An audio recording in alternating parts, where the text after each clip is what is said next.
nossas noites. Kent Haruf. Capítulo 21. Eu queria ser poeta. Acho que ninguém nunca soube disso, a não ser a Diane. Eu cursava literatura na faculdade e fazia licenciatura ao mesmo tempo, mas era louco por poesia. Por todos os poetas consagrados que a gente lia na época, T.S. Eliot, Dylan Thomas, E.A. Cummings, Robert Frost, Walt Whitman, Emily Dickinson, poemas específicos de Hausmann, Matthew Arnold e John Donne, sonetos de Shakespeare, Browning, Tennyson. Eu decorei alguns deles. Você ainda se lembra de alguns? Lewis recitou os versos iniciais de A Canção de Amor de J. Alfred Prufrock, de T.S. Eliot, e também alguns versos de Fern Hill e A Morte Perderá Seu Domínio, ambos de Dylan Thomas. O que aconteceu? Você está perguntando por que não levei adiante esse meu interesse? Você ainda parece interessado. Eu sou, mas não como antes. Eu comecei a dar aula, depois a Holly nasceu e eu fiquei ocupado. No verão eu trabalhava pintando casas. Nós precisávamos de dinheiro. Ou pelo menos eu achava que nós precisávamos. Eu me lembro de ver você pintando casas, com outros 2 professores. A Diane não queria trabalhar, e eu concordei que era importante para a Holly ter alguém em casa com ela. Então eu escrevia um pouco à noite e às vezes nos fins de semana. Consegui publicar uns 2 poemas em periódicos, mas a maior parte dos poemas que eu mandava era rejeitada, devolvida sem nenhum comentário. Quando recebia alguma coisa de um editor, algumas palavras ou linhas, eu interpretava como um incentivo e praticamente vivia em função disso durante meses.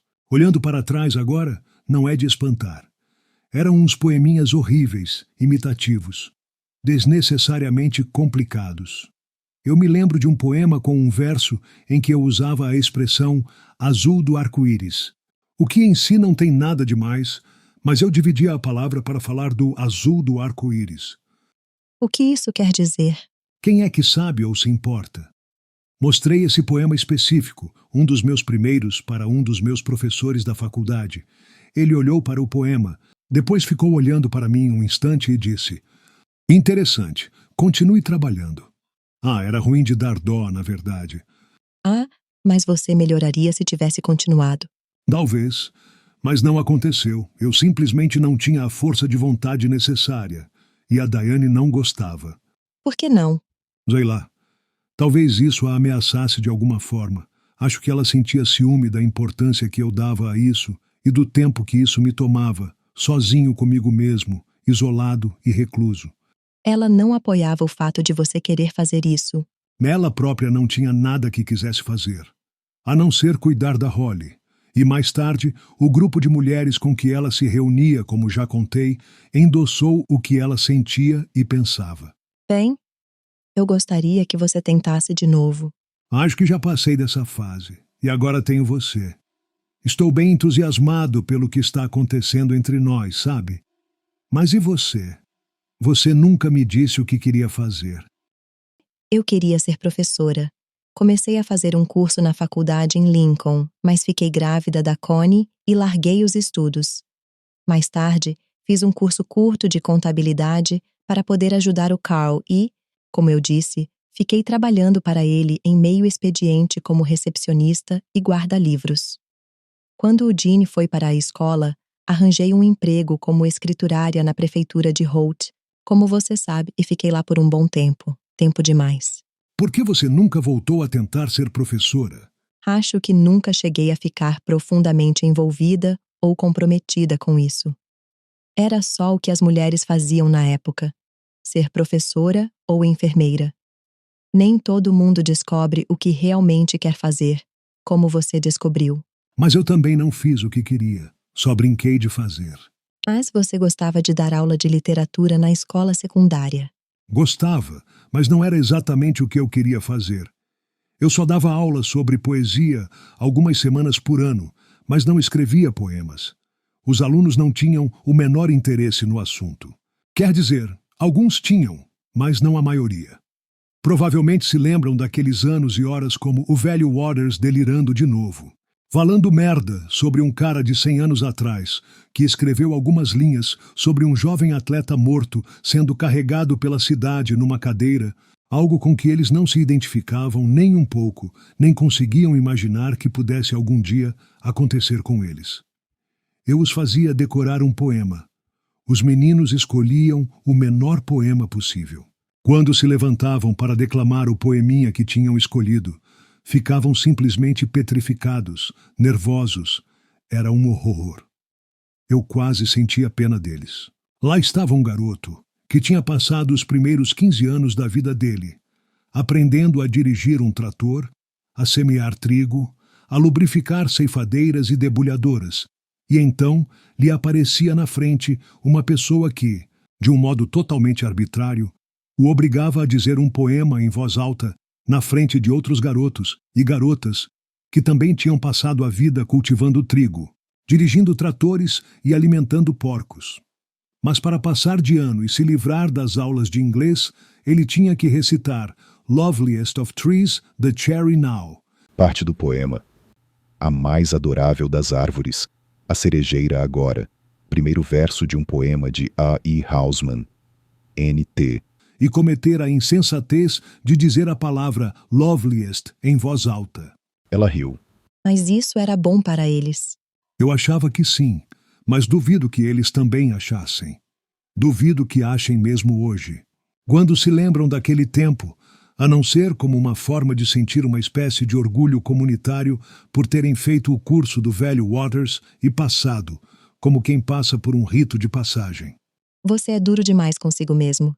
Tive uma aluna extremamente inteligente, uma menina do campo também, que decorou o poema do Prufrock, palavra por palavra, com perfeição.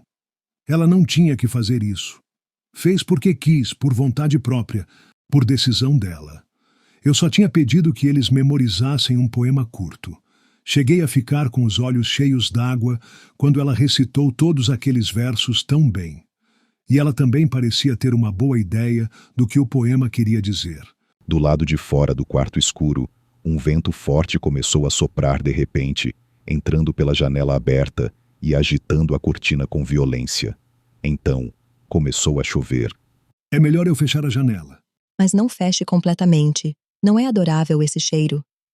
O mais adorável que existe. Exatamente. Ele se levantou e fechou a janela, deixando uma fresta aberta, e voltou para a cama. Eles ficaram deitados lado a lado, ouvindo a chuva. Então a vida não correu lá muito bem para nenhum de nós dois, não como esperávamos. Disse ele. Só que ela parece boa agora, neste momento. Melhor do que eu acredito que mereço. Ele disse. Ah, você merece ser feliz, não acha? Acho que é o que está aparecendo, nesses últimos 2 meses, por qualquer que seja a razão. Você continua não acreditando que isso vá durar. Ah, tudo muda. Ele se levantou da cama de novo. Ah, onde você vai agora? Eu vou ver como os dois estão. Eles podem ter ficado assustados com o vento e a chuva. Você pode assustá-los entrando lá. Vou bem de mansinho. Depois volte. O menino estava dormindo. A cadela levantou a cabeça do travesseiro, olhou para Luís e depois pousou a cabeça de novo. De volta ao quarto, Luís pôs a mão para fora da janela, pegou um pouco da chuva que gotejava do beiral, voltou para a cama e encostou a mão molhada na bochecha macia de Eddie. Capítulo 22. Na próxima vez em que foram até o galpão atrás da casa de Luís, os filhotes de camundongo já estavam maiores, cobertos de pelos escuros e com os olhos abertos.